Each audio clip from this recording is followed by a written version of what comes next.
Welcome to another episode of the Lone Recruiter Podcast. I'm your host, Brett Clementson, and if you're a recruiter out on your own or just lacking general guidance or support, you've come to the right place. Our episodes are designed to give you the motivation, the mentorship, and the advice you need to become the very best lone recruiter. So join us, grab a cup of coffee, and let's take your desk to another level. Now, today, I'm on my quest to interview 100 recruiters, ask them the same five questions and just see what amazing results come out of those, or answers come out of those questions.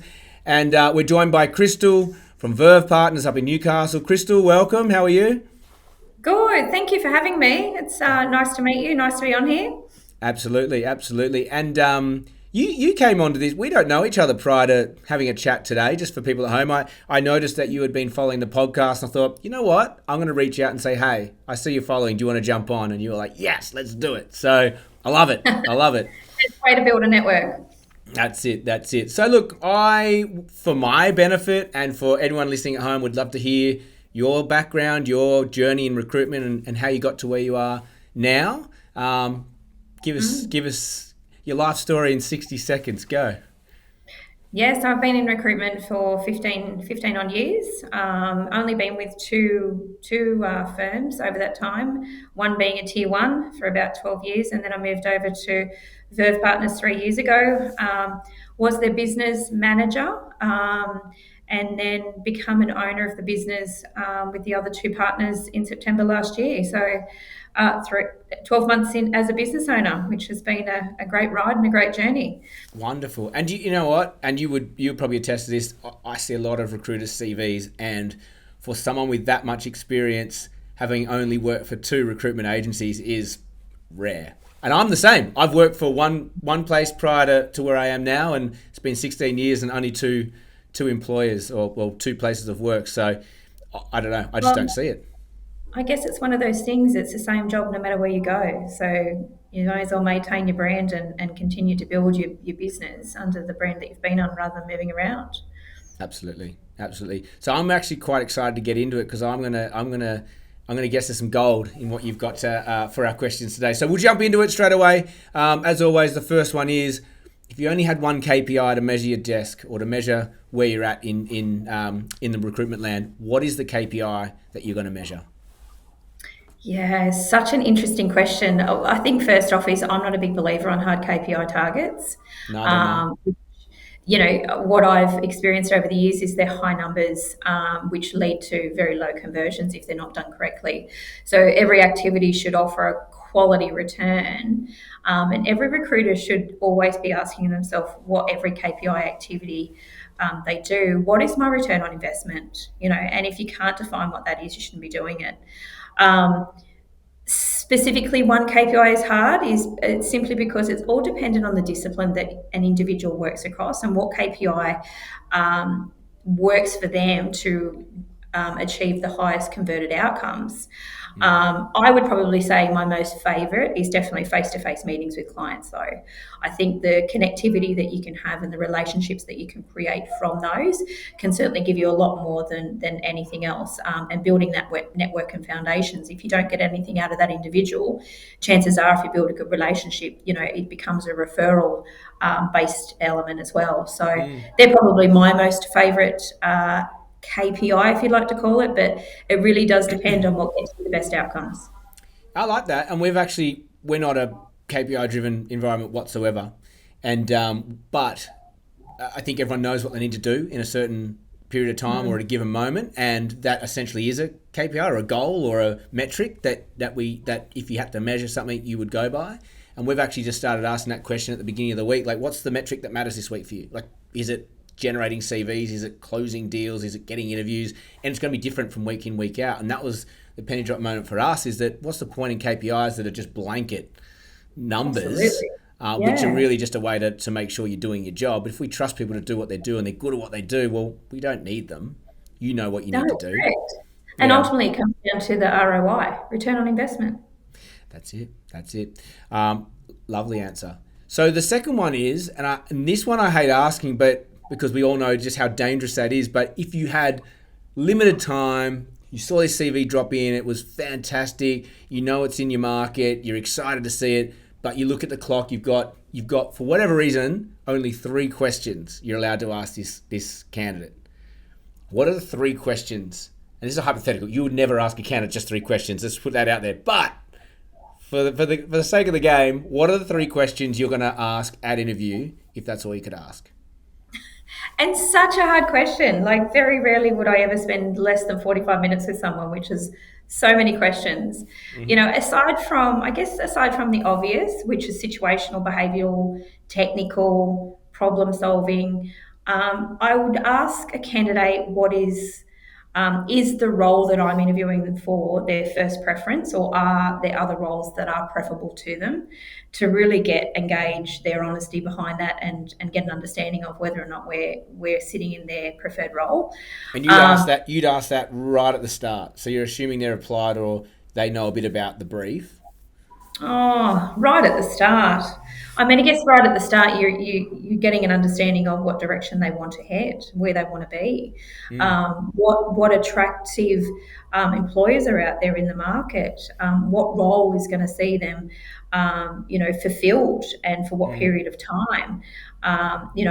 Biggest question of all, why are you leaving your current role? Why can't your current employer offer this to you? What is going on there at the moment? They would be my initial ones. I guess I the actually, nail. I actually, I'm loving. Sorry to cut you off. I love this. I know it comes later, but this role versus what else you're looking at. Where does it rank? Like, what's your ranking of preferences? We all ask that question, but if they have applied to an ad and you give them that brief and what that looks like, asking them that question is actually quite valid too. Like, how does this role sit with the other ones that you're looking at? And that's when it comes out. Oh, I've kind of started looking at government in-house roles, and you go, okay, is that where you want to go? Not really. I just thought I'd check it out. Okay, so mine's a consulting role. How's that going to fit in then compared to these government roles? I actually like it. I actually really like it up front. I also think it gives you, especially in the current market, it allows you to understand what would entice them more to the role that you're currently recruiting, which means you can go back and you can do a redesign with your client. If you've got the perfect candidate and Mm, they've got a role, but it's not quite what that candidate's looking for, who's to say we can't redesign to make it right? So, I like to be able to gauge that information so I can take it back to a client and sort of say, hey, this is a mm. possibility. What are your thoughts? This person can add this value to you. You weren't necessarily looking for it, but this could do wonders for your business. Cool, cool. So was that one question? What have we got? What questions have we asked? So the first one, I guess, without all of the introductive questions, it was, Hmm. yeah. What's their preference? My other one is, what attribute do you offer that other candidates can't offer in this role and to the employer? Okay. And where do you see yourself taking this role? Where do they see that role taking them? But in what duration? Because then you can get an understanding of the tenure and how long they're going to be there. At what point do they start getting itchy feet? And Mm, again, information for the client so they know how to really support that individual on their journey. cool.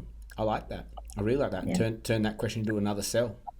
Yeah, It's yeah, all about the pitch. absolutely. Always, Um, always doing it right. it's Never always stop. that's it. That's it. I should interject. Are you still actively on a desk now that you've brought it No, together? no, No. I'm not actively on the tools as such. Hmm. Definitely, I'm constantly out, always speaking to clients and networking and Hmm. being on client meetings and things like that, but not actively running a desk as such. I'll jump in when need, and if Yeah. need be with the team, if they're stretched, if they're on leave or whatever that might be. But Hmm.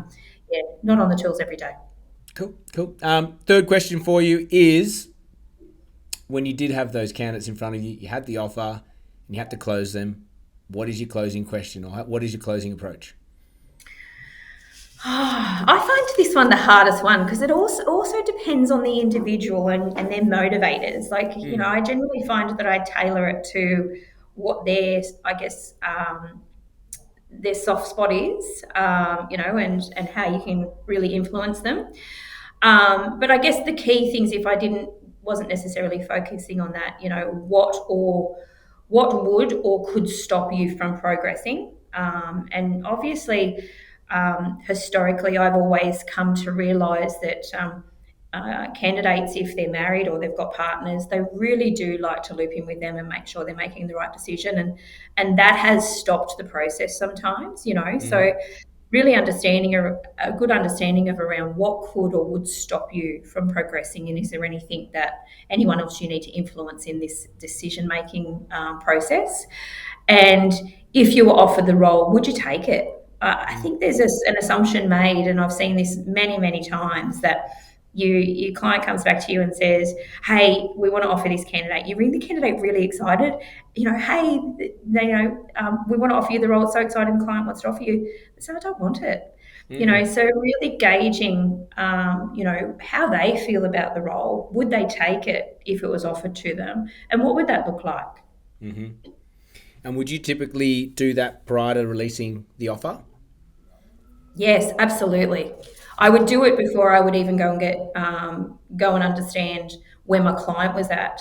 First and foremost, I understand where my candidate's at, how they feel, what their feedback is, how they're positioned, even understanding their timeline. Around next stages. Are they going on holiday? What's their notice periods? We generally find out a lot of information, but how often do we revisit it? And I think that's sometimes missed. Yeah. Let's just recap. Last time Mm, we spoke, you said 4 weeks notice. You're going to take a week off to spend with the family, have a bit of a break. So literally 5 weeks before you can start. Just want to make sure that's still the same. yeah. I Yeah, think I it think I saw a definitely. Greg Savage post not that long ago, and it was just asked a simple question: has anything changed? What's changed? Assume Correct. something's changed. What's Yeah, changed? yeah, And things absolutely. change. And I think people forget when people are looking for work or jobs, or considering changing their company or job situation. There's always something else happening as well. Like there's changes in the air, and they get excited, and change influences other parts of their business. There are other parts of their life as well, right? Yep, So there's always absolutely. moving parts. Correct. Yeah, definitely. Cool. Okay. Fourth question. Uh, Counteroffer. How do you handle Oh, counteroffer? It's our favourite. yeah. I know it's a sore spot. That's for sure. Um, I always, when I'm speaking to candidates, I always prep them around, do you anticipate that you'll receive a counteroffer from your current employer? What would you do if that was to happen? So, and I actually say that, have you reconsidered what this would look like, and just keep it top of Mm, mind throughout the process. And I tend to plant a seed in the fact that, firstly, an employee should be offended by a counteroffer, because it means that they didn't value the individual prior to them actually handing in resignation and didn't see the value of them. mm, If they've got a counteroffer, why weren't they paying that previously? So that will generally be the small seed that I would plant. And a counteroffer does not fix the reasons why that individual is leaving. So, whilst there might be a little bit more money on the table, you're still going to be faced with the same problem and the same issue as to why you're actually leaving the role and the employer in the first place. mm, Um, so they're probably the key things that I would bring up. I'd certainly, revisit their motivations, revisit their reasonings, and why they want to leave, and the benefits of the role that they're about to take, and reiterate the reasons why that departure has come. Why you're actually leaving, because that's the reason and that's the motivation behind moving on to the next role. But I also say to the candidate, be really curious about why that you've received the counter offer, and what are the expectations if you accept it. If someone's putting another 10, 15, 20 grand on the table, well, what are the expectations behind it? mm, And are they truly being valued, or is it because the employer, one, is scared, or two, doesn't have the resources to go and recruit that vacancy again, or whatever that might be? Are they actually counter offering because they are of value? But then I have to mm. question, if they are of value, why didn't they offer it previously? I like you. I think you would have been a great consultant when you're on a desk, because It sounds like you don't tell people. You kind of lead them down a path through questions. Just ask them questions, and let them answer them. Like, I love that approach, right? Because it doesn't feel like you're pushing at all. And I think for any junior recruiter out there, it's a great way to, there's a lot of times we talk counteroffer and we want to throw all this information at them and just hope that it sticks, but that's not how you're going to get it into them. You've got to ask them those questions as you've just eloquently put, right? Yeah, What? and what I've come to learn is you lead people down the path to come to their own conclusion, because people don't like to be forced into a decision. No, But if you put various scenarios on the table and make them think, plant that seed, they'll come to the right conclusion in the end. absolutely agree. Last question. We are at Yes. what 15 minutes now, so it's probably maxing out where we want to be. I don't see you as the sort of person that ever feels like they're in a slump, whether it be on your desk or emotionally. But how do you get yourself out of a slump? Oh, look, we're all human, so we all have a slump, right? Yeah. And I do tend to think with age, you tend to actually deal with your slumps a lot easier than do when you're actually younger. But I think the most important thing is to allow yourself to be in the moment and feel the feels. Don't suppress them. Feel the feels, let them be there, be curious about them, but also be quick to open the door and let them back out. Let them know they're not welcome. I'm a big believer that you should surround yourself with people, the right people. So who you want to be, surround yourself with those sort of people. So if you are in a slump, make sure you've got the people around you that you want to be uplifted by. you know and every good operator should, and if you're a young recruiter out there, look into this. You should always have a mentor and or mentors. They don't have to be someone that you necessarily pay. It might be just someone who's been through the journey that you've been through 5 or 10 years ago, and you decide that they're your person for the moment. And constantly be looping in with your mentor or mentors, and talk to them, and let them help you out of that slump that you're in. And also think, allow time to reflect and reset, and refer back to your goals, and why you're doing what you're doing, and how did you get to the setback that you're in. And I think if you have reached a setback, depending on the situation, what's the learning moment? I'm huge, especially with my team, with everything that they go through. What have you learnt right now? How is that going to make you a better recruiter, and ensure that you don't actually repeat it again. So every piece of a challenge or a situation or setback that you have to learn from it. Couldn't agree more. Couldn't agree more. I love it. Yeah.